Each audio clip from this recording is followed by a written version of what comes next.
Hi guys, it's Mac Million with In the Dark Room with Mac Photos. Thanks for stopping by and joining me for another episode here in the Dark Room, where today I hope to begin to answer a question I'm asked quite frequently. How do I improve my photography? How do I begin to take my photography to the next level? Well, I've put together a couple of modules that we'll take a look at today based upon the exposure triads. I've always felt like there were additional components that are key in beginning to develop a command and consistency of photography. So let's hop on over to the other side and take a look.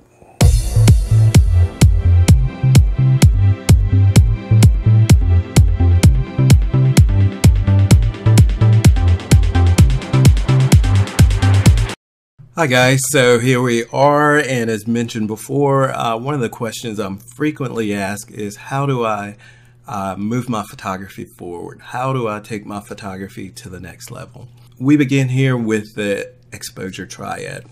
From the exposure triad, over the course of the years that I've been doing photography, I've also felt like there were additional components that you really have to master along with the exposure triad to begin to be able to master photography and to be able to develop consistency in your photography. I remember when I first began to study photography, one of my instructors asked me, what is it that's most important to you as far as developing your photography skills? I remember distinctly my response being, I want to be able to develop a level of proficiency and consistency that shoot after shoot I can produce consistent results. That begins with this exposure triad. That begins with developing a command of this exposure triad and the additional components that I'm going to share with you, which with each of these components, I can go into an entire workshop on each of those. Today, I just wanted to share a brief overview of these things with you. These are things that you can begin to work on your own. You don't need a subject or a model to do these things with. You can do these things practicing around home. So to begin with, we have the exposure triad. Most of us are familiar with the exposure triad, that being our ISO, aperture, and shutter speed. It's very important that we build a better than basic knowledge of each of these components. ISO, what does ISO do? ISO determines the level of light your camera needs to obtain a proper exposure dependent on the environment you're shooting in, your aperture and shutter speed settings. What is your aperture? Well, your aperture, there again, determines how much light your lens will allow through to the camera sensor. More importantly, your aperture is going to determine your depth of field. What's in focus, what's out of focus in your image. Your shutter speed. Your shutter speed is going to give you the ability to freeze subjects that are in motion or blur subjects that are in motion, depending on the effect that you're looking for. With these three, there's what I call a reciprocal relationship that occurs. If I make an adjustment to one, then reciprocally, I have to make adjustments to one or the other or both to offset or balance the adjustment that I made to one. If I change my aperture, then I'm going to have to make adjustments to my shutter speed to offset or balance those adjustments I made to the aperture. ISO, we like to keep basic. We like to find the lowest possible ISO setting and really try to keep it at the lowest ISO setting. So usually your aperture and shutter speed are going to be the first two things you'll look at making changes to. Moving from the exposure triad, I've added white balance to the mix here. So I call this the exposure tetrad. We have our ISO, we have our aperture, shutter speed, the next thing that you will want to begin to learn to advance your photography, as after you've built a better than working knowledge of your exposure triad of your ISO, aperture, and shutter speed, is going to be your white balance. Now, you're going to want to get your camera out of auto white balance and move it over to a custom white balance setting, where you are going to be able to begin to make manual adjustments to your color temperature. That color temperature is measured in Kelvin. What we know is daylight balanced light is at 5500 K. Begin there. You want to practice or take images in as many different lighting scenario or environments or settings as possible. For example, being outside, taking photos in the early morning, taking photos in the midday, taking photos in the afternoon. Going indoors, taking photos in a naturally lit room with sunlight coming through the windows or doors. Taking photos in an environment that's primarily lit with tungsten lighting or the amber colored lighting that you'll see. Take photos under fluorescent lighting and begin to gather an understanding of how your camera captures images under those lighting scenarios, and beginning to understand the adjustments you need to make to your color temperatures to either offset or balance the colors that you're looking to get in your images.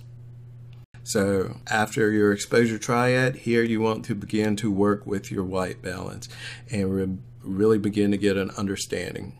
Just to give you a reference for a lot of the things you will be working with, a good reference. Daylight balance light is at 5500. You're usually going to be between 5200 or 5800 in most scenarios where there is natural light. For situations where you're dealing with tungsten lighting, that amber color lighting, you're going to want to cool your lighting or decrease your Kelvin. For images where you're in more fluorescent lighting, you will want to maybe begin to warm your lighting or increase your Kelvin temperature. We will move on to the next and last thing here. So now we've studied the exposure triad with our ISO, our aperture, our shutter speed. We've moved on to beginning to learn to set our white balance manually in camera. We have a better than working knowledge of being able to set our white balance in a variety of different situations and circumstances. Now we're adding lighting. Lighting can be as simple as a speed light that you have on top of the camera, and can be as elaborate as some of the 6 studio strobes I've utilized in studio. My basic lighting setup is at least a 2 light setup. So as we are adding this last component here of lighting, it's very important to begin to understand how to balance lighting, which we call artificial lighting, with natural light, or the light that's available in the environment in which you're shooting. So I'm going to leave it here, because as we get into lighting, I could probably do a 2-day seminar on lighting alone.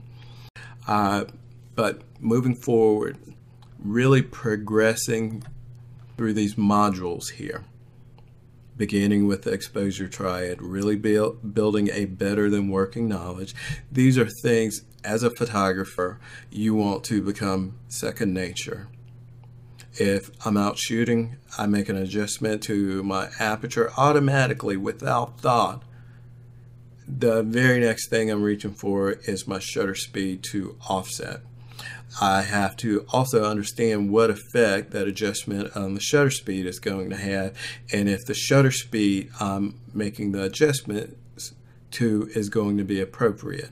Or if I maybe need to bump my ISO a third or 2/3 to compensate for the depth of field I'm getting from my aperture.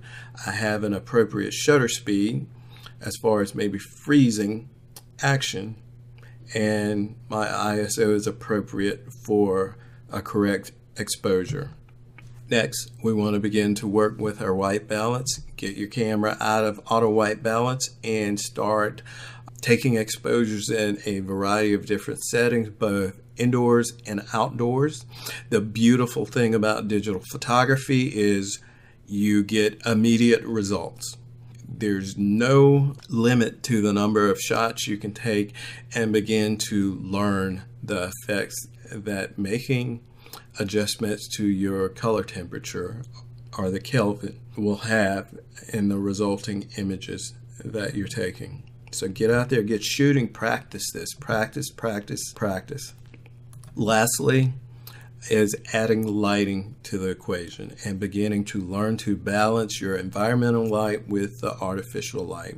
We can get far more advanced into this to, underexposing the background and lighting your subject appropriately. There are tons of things. Lighting opens up a whole different world of photography, getting the light on axis, off axis, on camera, off camera. So there again, I could probably spend 2 days or more giving workshops or seminars on lighting alone. So with that said, I look forward to seeing you all on an upcoming episode. See you soon. As usual, I hope this episode has been beneficial and I've been able to provide some additional insights as far as some key components to begin to move your photography forward. Until the next time, get out there, get shooting, and remember, make every shot count.